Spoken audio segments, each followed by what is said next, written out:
في خلق السماوات والأرض واختلاف الليل والنهار لآيات لأولي الألباب الذين يذكرون الله قياما وقعودا وعلى جنوبهم ويتفكرون في خلق السماوات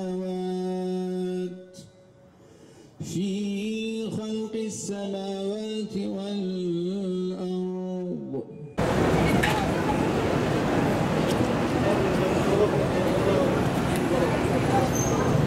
Bugün Gazze'de insanlar İslam adına katledilirken, Müslüman oldukları için, İslam'ı savundukları için katledilirken, onlar bu İslam'ın mukaddesatının yere düşmemesi için canlarını verirken, her türlü fedakarlığı gösterirken, bizler de onlara destek çıkma adına soğuk, yağmur ve sıcak demeden bizler de onları savunma adına meydanlardayız ve bütün gücümüzle, bütün varlığımızla onlara destek olma adına bu açıklamalarımıza, bu programlarımıza devam edeceğiz. Yani tarih boyunca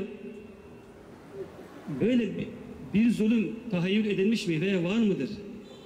Gerçekten de ben tarihte böyle bir şey göremiyorum. Yani Gazze'li kardeşlerimizin yaşamadığı herhangi bir zulüm kalmadı. Yani aklımıza, hayalimize ne gelirse her türlü rezilliği İsrail onlara yaşatıyor. Ve bu Müslümanları harekete geçirmiyor.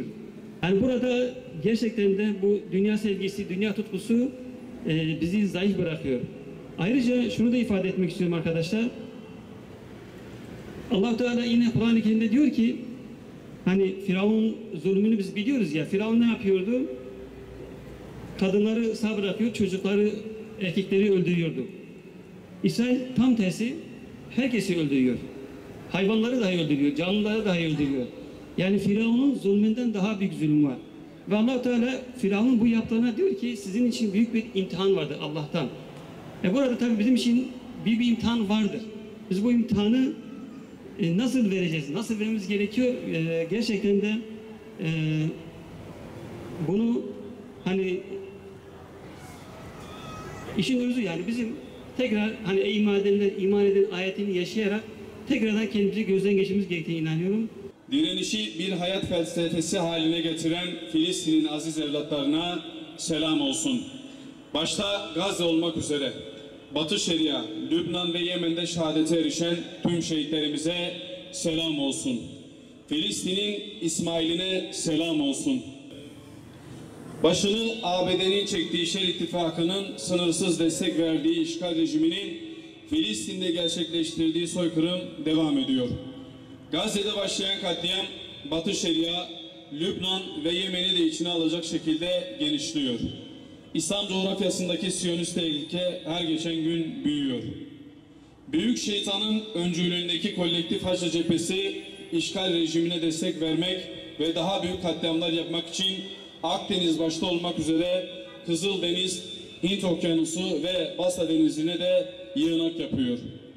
Direnişin ana arteri Hamas ve direniş grupları ile Filistin dışında Siyonistlere darbe vuran direniş ekseni öncelikle askeri olmak üzere ekonomik ve siyasi olarak desteklenmelidir. 30 Temmuz'da Lübnan'da Fuat Şükür'e ve 31 Temmuz'da Tahran'da Hamas lideri İsmail Haniye'ye düzenlenen suikastlar Mısır'da devam eden ateşkes görüşmelerine ağır bir darbe vurmuştur.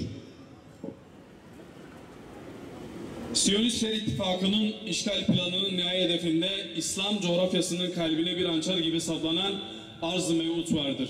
Nil ile Fırat arasındaki toprakların işgali için Filistin'e komşu ülkeler başta olmak üzere Türkiye, İran ve diğer ülkelerin dizayn edilmesi, bazı ülkelerin parçalanması ve bazı ülkelerde ise yeni hukukla rejimlerin kurulması amacı vardır. Bu sebeple Batı'nın kendisini korumak için oluşturduğu kurumlardan savaşı önlemek için medet ummak yerine İslam ülkeleri Siyonist vahşete ve emperyalist yayılımcılığa karşı acilen yeni askeri ittifaklar yapmak zorundadır.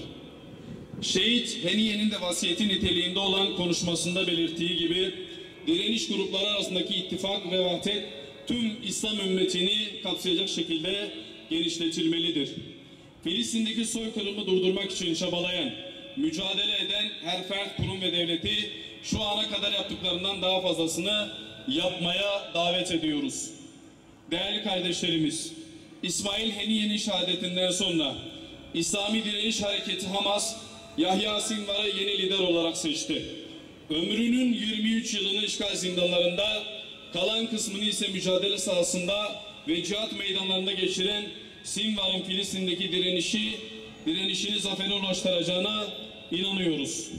İsmail Haniye'nin şehadetiyle sevinen işgalcilerin Yahya Sinvar'ın liderliğiyle kahrolduklarına da yakinen biliyor ve inanıyoruz. Bu vesileyle mücahit lider Sinvar'ı tebrik ediyor ve Yüce Allah'tan kendisini ve temsil ettiği davayı muzaffer kılmasını Rabbimizden temenni ediyoruz. Unutulmaması gerekir ki galip gelecek olanlar Allah'ın taraftarlarıdırlar. Maide suresi 56. ayet. Direnişe selam olsun. İsmail Haniye'ye selam olsun. Muhammed Dayf'a selam olsun. Ebu Ubeyde'ye selam olsun. Bedenleri burada, yürekleri ve ruhları Mescid-i Aksa'da olan siz değerli Adanalı kardeşlerimize de selam olsun. Duamız şudur ki Rabbim Hamas'ın zaferini nasip eylesin tez zamanda.